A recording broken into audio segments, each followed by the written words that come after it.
Item 565 do Livro dos Espíritos.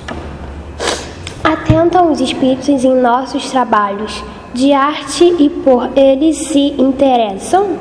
Atentam no que prove a elevação dos espíritos e seus progressos. Entendeu? Os espíritos auxiliam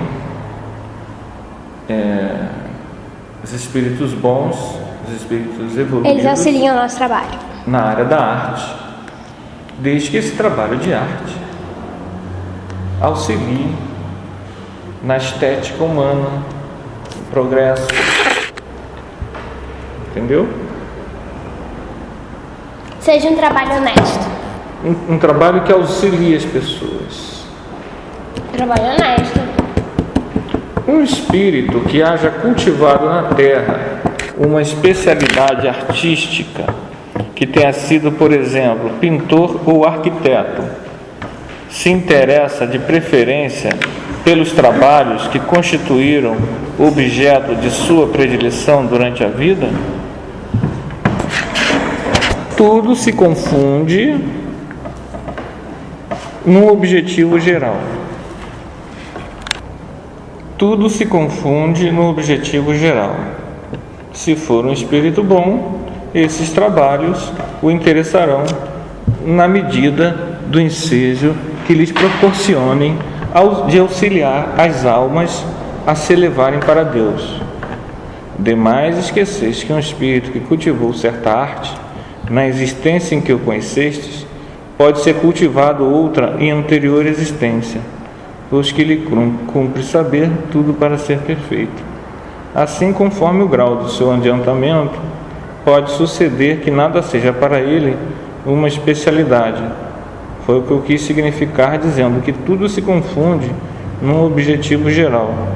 Notai ainda o seguinte: o que no vosso mundo atrasado considerais sublime, não passa de infantilidade, comparado ao que há em mundos mais adiantados. Como pretenderias que os espíritos que habitam esses mundos, onde existem artes que desconheceis, admirem o que aos seus olhos corresponde a trabalhos de colegiais? Por isso disse eu: atentam no que demonstre progresso. Concebemos que seja assim em se tratando de espíritos muito adiantados? Pergunta Kardec. Referimos-nos, porém, a espíritos mais vulgares, que ainda se não levaram acima das ideias terrenas. Aí os espíritos respondem: com relação a esses é diferente. Mais restrito é o ponto de vista de onde observam as coisas. Podem, portanto, admirar o que vos cause admiração. Entenderam? Está perguntando se os espíritos que vivem no plano espiritual, que foram artistas, se interessam pelos trabalhos da Terra que constituíram objetos de sua preferência quando estavam na Terra. Então imagina um grande pintor, Anderson Fernando, um cara aí que faz umas pinturas maravilhosas. Tô brincando. E aí ele desencarna, bate as botas, quebra o coco, morreu. Mas quem morre é o corpo físico, e ele continua vivo. Ele gostava muito de pintura. Será que ele se interessa pelos caminhos da pintura na Terra? Aí ele responde: tudo se confunde no objetivo geral. Se for um espírito bom, esses trabalhos interessarão na medida em que eles possam auxiliar outras pessoas. Então, mas isso não quer dizer, aí ele diz assim, isso não quer dizer que ele só vá se interessar pela pintura, só porque ele foi pintor. Porque em outra vida ele pode ter sido um escultor, em outra vida ele pode ter sido um jogador de futebol, na outra vida ele pode ter sido um músico, então, engenheiro, arquiteto, ele pode se interessar por outras artes, né? E tudo fica na bagagem do espírito. Isso. Que ele leva até... Os espíritos superiores, isso ele vai repetir sempre, os espíritos, quanto mais superior for, mais se interessam por coisas superiores.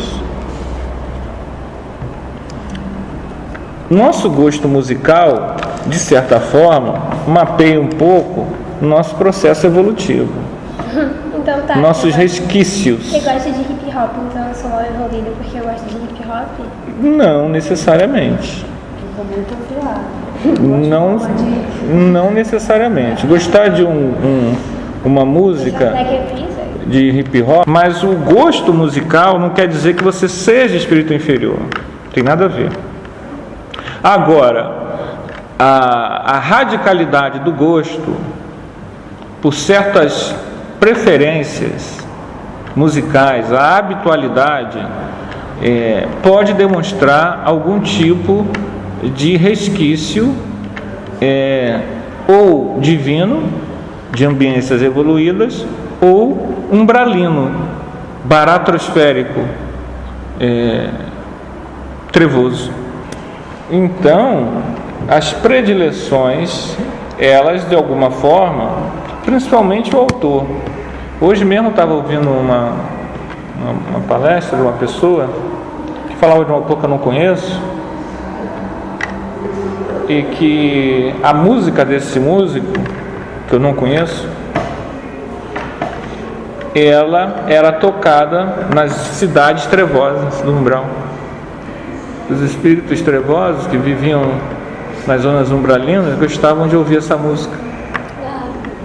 Qual é a música? Eu não conheço.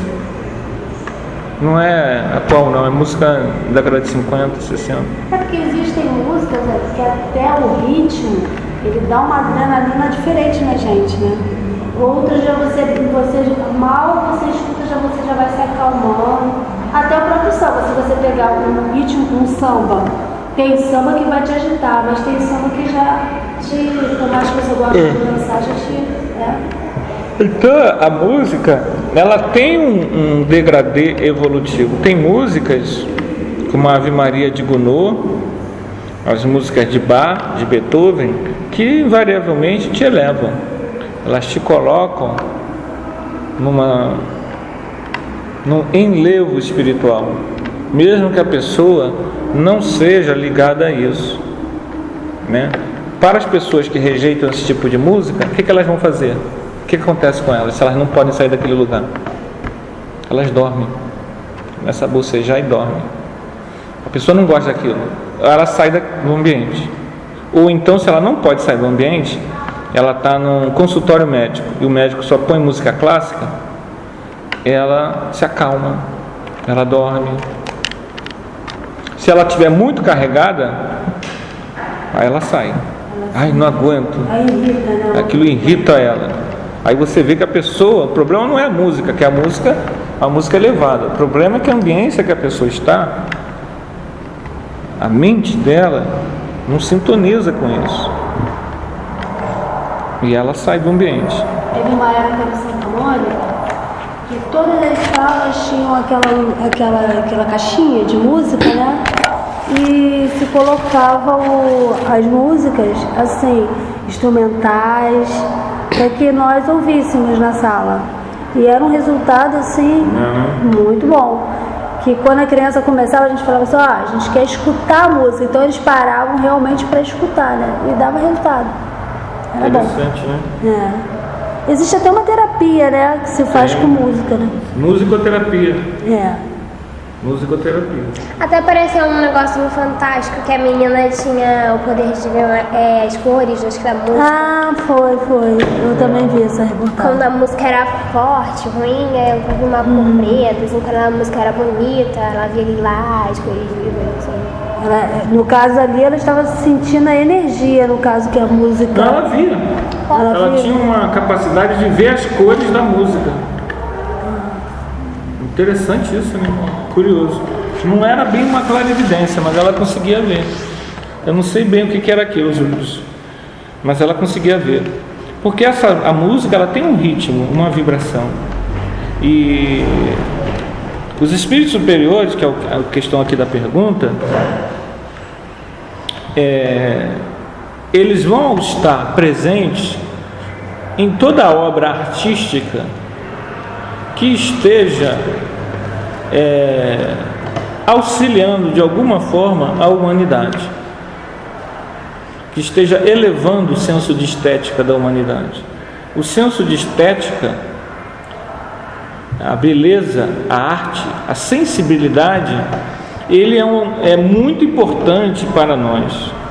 Quanto mais a gente ganha sensibilidade, mais a gente fica sensível às vibrações superiores, aos sentimentos superiores. Então a estética, ela tem um valor importante na composição do progresso do espírito, ao contrário do que a gente imagina. Então, parar para ouvir músicas mais tranquilas, músicas clássicas, elas podem ser um exercício para o nosso crescimento espiritual também, porque a gente sensibiliza a nossa alma, né? Tem obras de arte que a gente fica embevecido, aquilo nos mexe, aquilo nos motiva, aquilo até purifica, às vezes, uma gravura, uma pintura, né? Eu tenho um papel de parede no meu computador, um pintor que eu achei na internet. É aquele que está da flor. Caiaga, o nome do cara é Caiaga. Eu não sei o nome, é Caiaga, próximo assim. O pintor, cada pintura dele é belíssima. E aquele papel de parede, que é uma flor irradiando assim, a lua de fundo, eu acho belíssimo. Aquilo me sensibiliza, me faz me sentir bem. É uma pintura agradável, é uma coisa que mexe com você. Vê que o cara tem pela pintura você vê que o cara tem uma espiritualidade. Aquilo não é qualquer pessoa que faz aquilo. Uma pessoa materialista que está fazendo arte para ganhar dinheiro, para ficar rico, ele não teria sensibilidade para pintar aquilo. Então você vê que no campo das artes você tem essa questão da estética e do amparo, se aquilo eleva. Afinal, a questão da pintura está ligada à questão da imagem, né? Ontem eu estava vendo, eu não vejo, minha mulher que vê, eu não gosto de ver. Não falando que vejo, não estou dizendo que é menor ou que é pior. A minha mulher que gosta de ver. E aí eu estava na sala, eu vi o programa do Faustão. E na hora que eu estava na sala, que eu não vi o programa, só vi isso, estava entrevistando uma artista. Como é o nome dela? Sei lá, não tava no computador. Vocês viram, não? Aquela que faz a novela das 7. Edson, que era casado com Edson Celulari. Cláudia Raia. E aí a minha mulher falou, mas como ela está pintada? Eu falei, mas não tem jeito. Uma mulher, para pegar um close daquele que fica com a carona na tela da TV, você tem que botar maquiagem para você poder ficar com a aparência. Não é nesse caso, não é uma mera vaidade, você está se expondo. E as mulheres são terríveis, né? Se você se expõe, está com olheira, tem não sei o que, tem não sei o que lá, ai que coisa horrorosa, ai não sei o que, então ela tem que ser de maquiagem mesmo, para aquela função ali, que é uma função estética. Que ela usa a imagem. Ela usa a imagem, ela precisa. Então o artista, geralmente o artista tem esses estúdios, né, de fotografia, que a mulher vai e fica aqueles estúdios, né? Esses books, que às vezes a mulher faz, o marido, você faz para uma filha de 15 anos, faz para a esposa. O artista tem que fazer todo dia. A mesma maquiagem, mesmo trabalho de booking, que você às vezes só vai fazer uma vez na vida, o artista tem que fazer todo dia. Todo dia tem que tirar uma sereia daquela ostra. Porque ele vai se expor. Vai se expor. Aí você pega a vaidade. Nesse caso, há claro um traço de vaidade. Tem mulheres que não precisam, não precisa tanto. Mas por ela estar usando a imagem, a questão da estética, ela tem um peso. E você não pode ir de qualquer maneira aparecer na tela da TV de qualquer maneira, não é isso? É que nem o professor não pode ir de qualquer maneira para a sala de aula. Os alunos, a Andréa fala que quando ela dava aula, teve uma aluna que a calça dela estava com puído. Aí o menino de acho que uns 5 anos chegou para ela: tia Andréa, a senhora hoje não está bonita, tia Andréa. Eles falam assim. Porque tem uma visão que o professor, essa visão é passada, né? Que a gente tem muito dinheiro.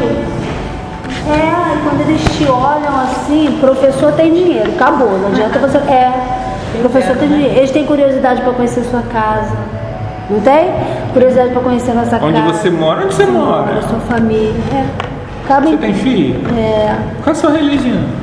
Tudo isso? É verdade. O que você responde? Digo que na sala de aula não tem religião. Antes eu respondia, mas depois eu falei: sala de aula não tem religião. Na sala de aula eu sou de história. Porque aqui eu posso falar mal de todas as religiões.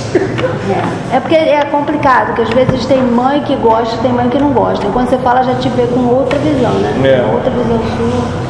É complicado mesmo, mas eles têm isso. Vamos lá para o 567. Posso ler? Pode. Costumam os espíritos Imiscuir-se em nossos prazeres e ocupações. Os espíritos vulgares, como dizes, costumam, esses vos rodeiam constantemente e com frequência tomam parte muito ativa no que fazeis de conformidade com suas naturezas. Cumpre assim aconteça porque, para serem os homens impelidos pelas diversas veredas da vida, necessário é que se lhes excitem ou moderem as paixões. Muito bem, lá embaixo então. Lá embaixo. Com as coisas deste mundo, os espíritos se ocupam conformemente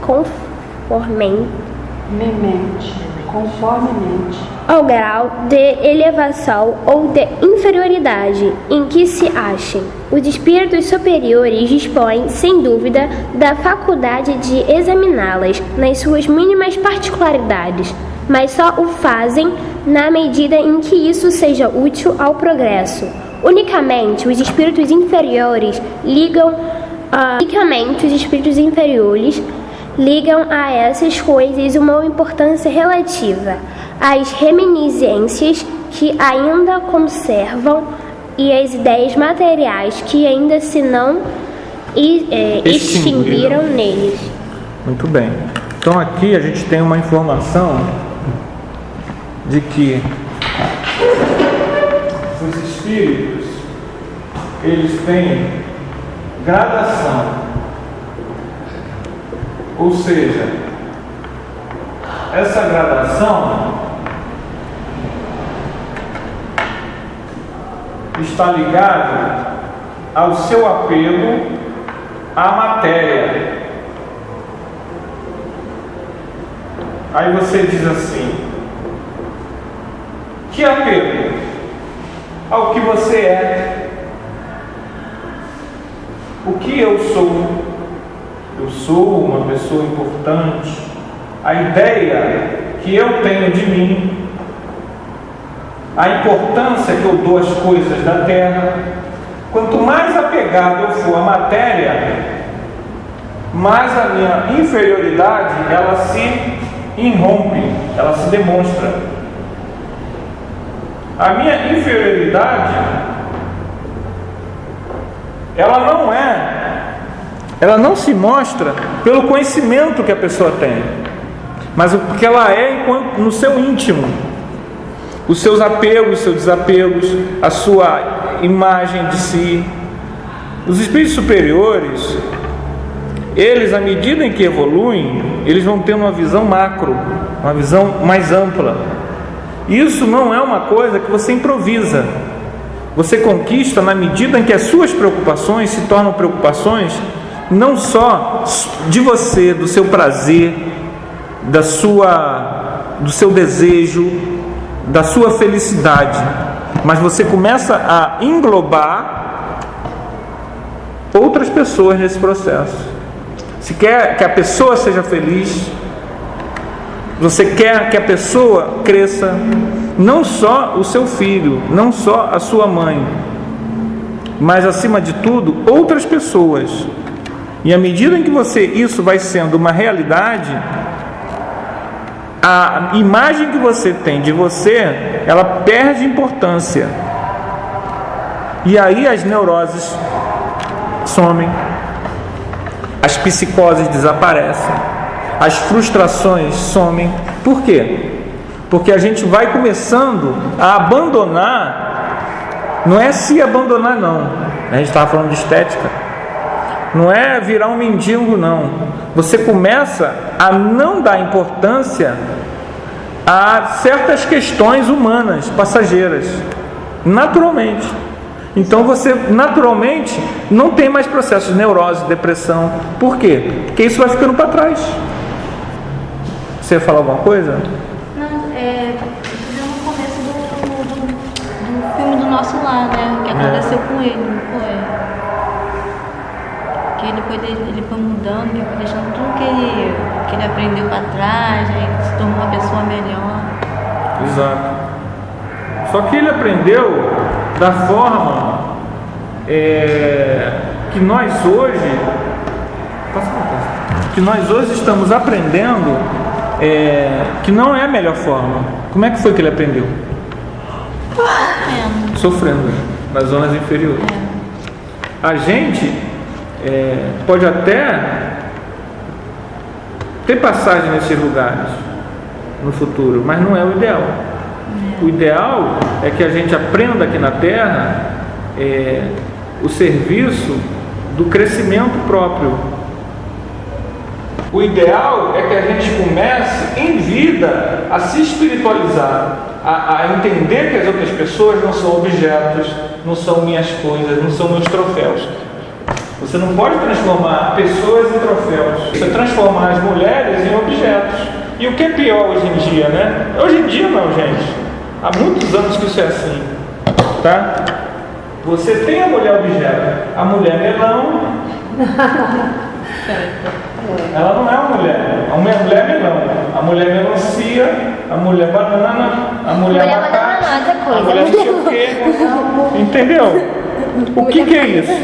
Isso é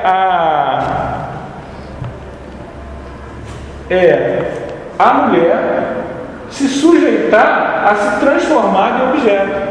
Agora que a mulher é presidente, que a mulher atinge postos que ela nunca atingiu, ela vai se sujeitar a isso?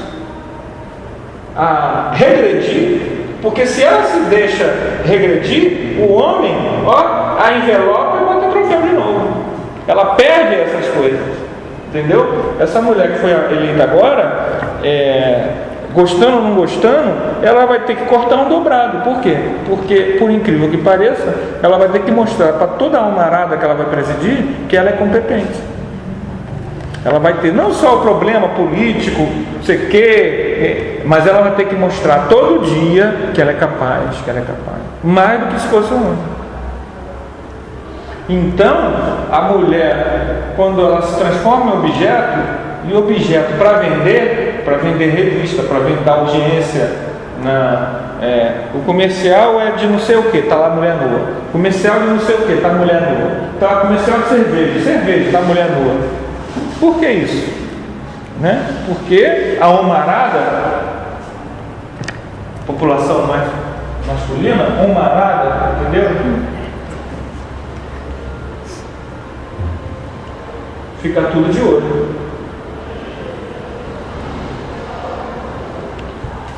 Tudo isso, gente, cria perturbação quando você morre, porque você fica preso a essas forças, como um imã. Então, a estética superior, nobre, que eleva, ela não estimula em nós inferioridade. Ela não transforma pessoas, países, times de futebol em coisas para se desejar. Isso não quer dizer que você não vá ser feliz aqui na Terra, que você não vai ter um relacionamento, que você tem que virar uma anacoreta no deserto. Não é isso que a gente está falando. Você não vai se tornar um anacoreta vivendo sozinho no deserto. Não é isso. O que a gente está dizendo é que as coisas são instrumentos para o seu crescimento. As situações são instrumentos para o seu crescimento. As pessoas com quem você lida são experiências que testam como você é, o que vai por dentro de você.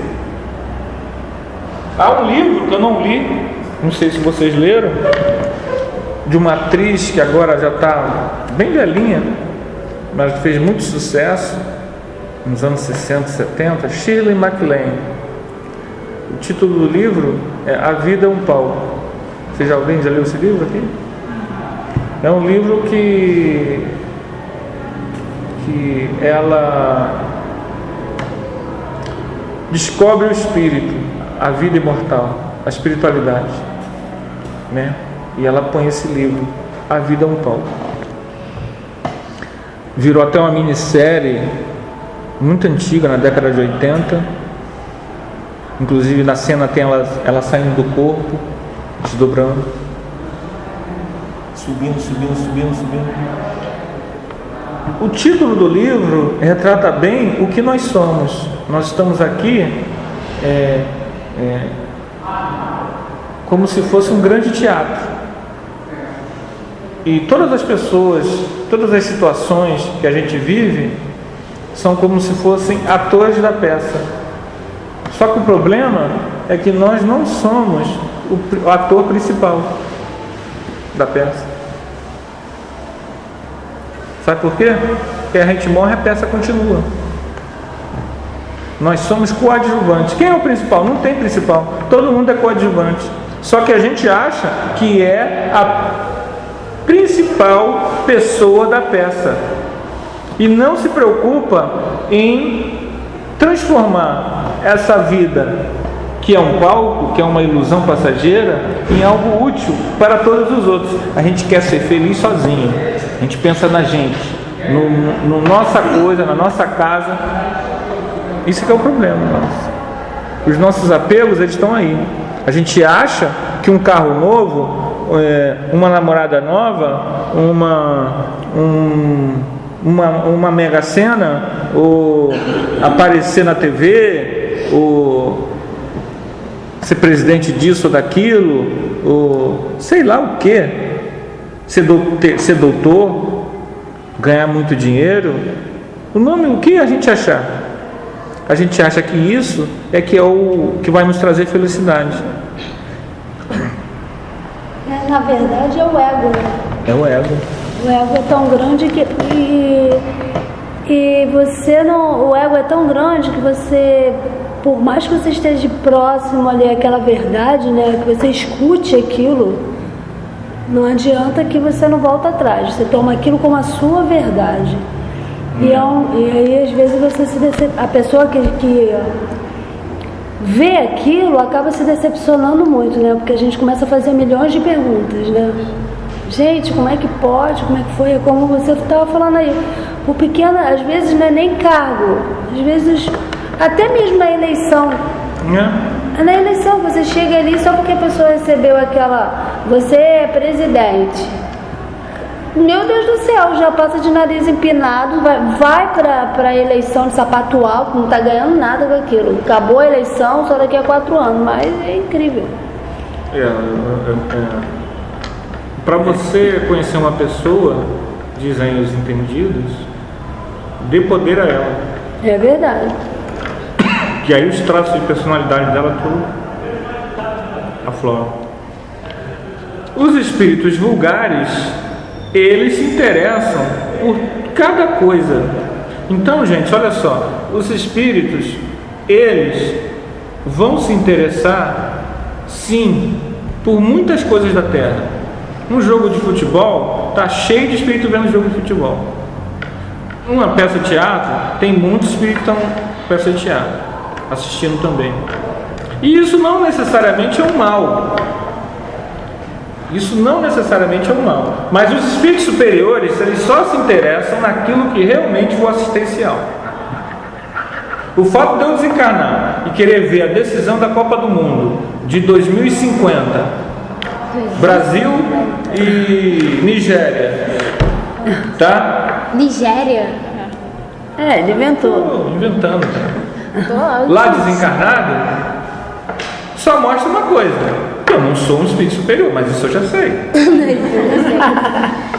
Entende? Mas isso não é mal eu querer ir lá assistir o jogo desencarnado. Vai ter o jogo, não sei o quê, vamos lá dar uma olhada lá. Agora, os espíritos que só se ocupam disso, eles estão ainda mais abaixo. Eles não querem saber de mais nada. Então, você querer assistir uma peça, olha, vai ter uma peça lá na Terra, que você vai lá.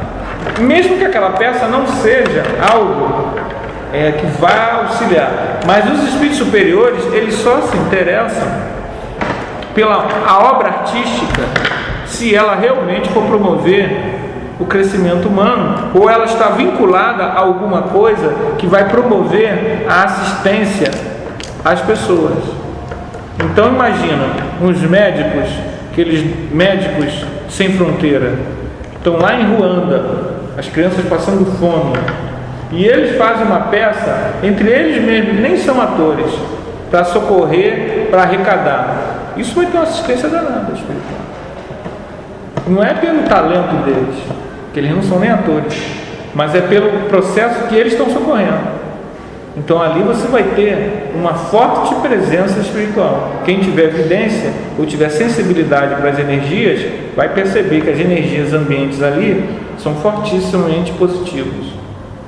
Então é disso que ele está falando, tá?